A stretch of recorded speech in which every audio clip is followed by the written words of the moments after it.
unlike most substances, when water is in its solid state, it is actually less dense than when it's in its liquid state. So just think about that.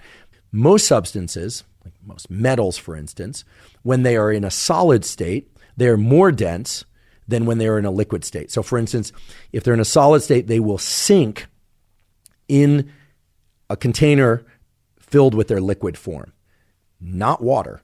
Water is very interesting because as you cool water and water transitions from a liquid to a solid, it still binds. That is, it can form bonds between those different molecules of water, but the spacing between those H2Os, so again, those peace symbols with hands, so if you had a bunch of those, so if you had, 1,000 hands all making peace symbols, they can bond to one another, but when it's cold, those bonds are actually made further apart from one another. And as a consequence, ice, as we all know, floats in water.